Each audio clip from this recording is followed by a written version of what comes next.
Starting now, Hearst magazines and Yahoo may earn commission or revenue on some items through the links below. We have all heard that we should live life to its fullest. But how do you do that? Especially when some days it feels like your to-do list is a mile long. And you can't get off the hamster wheel long enough to look around and enjoy. Even if you start projects you enjoy, it can feel impossible to finish them, and you end up with abandoned home improvement projects. Countless jigsaw puzzles that are half done, or new hobbies that have been started and ignored. If you think about it, these things can add enjoyment, but they don't speak to your soul, and living a full life is all about connecting to your deep down self. So we spoke to wellness experts, therapists, and doctors, each of whom gave advice on what it means to live a fuller life, and tips on how to actually make it stick. Learn to trust and listen to that spirit inside of you that wants nothing more than to direct you closer to the person you were meant to be and the life you were meant to live, says Camila Martin, a nonprofit executive turned consultant focused on empowering Black women through community. Accepting, even celebrating, the discoveries that show up is her advice for anyone looking to live a fuller life. Being your true, authentic self allows you to follow your passion, says Jason Phillips, a licensed therapist. Authenticity is about being true to one's own personality, spirit, or character. When we don't accept who we are, he continues, we live life, but it's not to the fullest because we're operating from someone else's perspective and doing what someone else wants us to do. Living life to its fullest means not holding back, having the courage to live the life that is truest and most authentic to each of us, and not the life that is expected of us by others or society, says Tammy Chong, MD, a board-certified physician and author of the book Boundaries for Women Physicians, which focuses on self-care and avoiding burnout. My life for many years was dictated by the supposed twos. Martin says. This is the career I'm supposed to have, the marriage and family I'm supposed to have. This is the way I'm supposed to carry myself. This is how I'm supposed to speak, look, behave. But when you clear all that away, you're left with the person you truly want to be. The joy and fulfillment comes in the journey of releasing and in the confidence of trusting yourself, she says. Phillips employs what he calls the 3 A's: awareness, accountability, and action. First, have awareness that you're not happy with where you are, and want to change something, he says. That can come through conversations or an event in your life. Second, accountability is about being in the driver's seat. Take control of this narrative, Phillips says.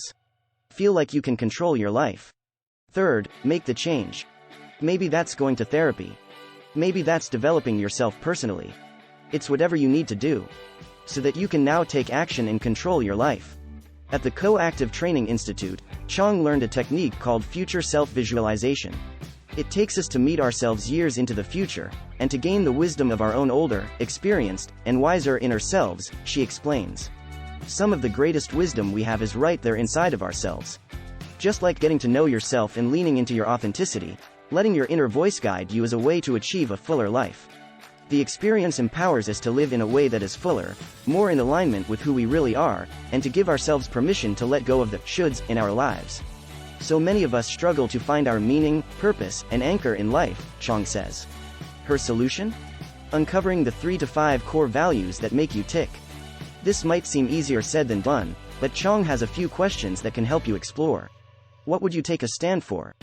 What makes you mad, like mad, and why is that? What are the peak moments of your life until today? What are the common threads between these moments or experiences? For Phillips, identifying those values is crucial, too, whether it's gaining financial security or finding a sense of spirituality. Once you define your values, you can look at your behavior and notice if your value is in alignment with your behavior, he says. If there's a disconnect, you now have a starting point of where to remedy as opposed to feeling lost and stuck. Once you've defined your core principles, you can follow that path to finding things you're passionate about, in turn, filling your days with what you enjoy. When we do the things we're passionate about, we can wake up looking forward to the day, Phillips says.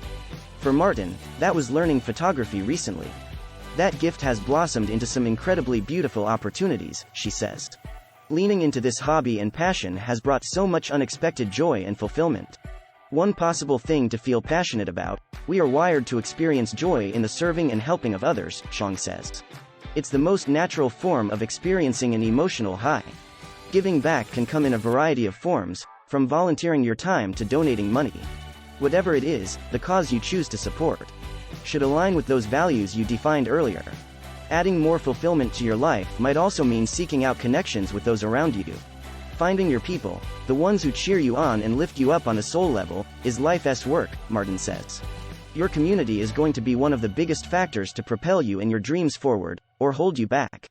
That means you should always be on the lookout for ways to improve your circle, even if it means making a change when that community is no longer serving you. The older I get, the more important it is for me to really surround myself with the people and energies that bring me growth, safety, and pure joy and peace, Martin adds. Chasing happiness can actually lead to misery, Martin says.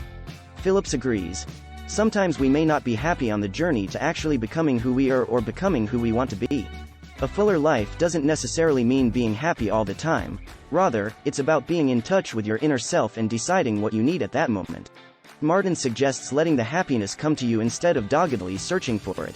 Listen to what life is putting in front of you and lean into the surprising things that bring you true peace, she says. We are human beings, designed to experience the full range of emotions, good, bad, ugly, scary, and wonderful, Chong explains. The deeper we can feel into our daily experience, the more fully we are living in integrity. She cautions against dulling our emotions with mindless activities or substances, because even though they might help numb some of the less pleasant feelings, they ultimately will not lead to personal fulfillment. When you come to the end of your life, what is it that will have meant the most to you? To your loved ones? To those you've never even met? Says Chong. Know that you have an impact on countless others throughout your lifetime, and that the ripple effects of you, your being, and your impact, is there. You matter. Make your life on this earth count. Don't just go through the motions. What will your life have been all about when you come to the end of yours?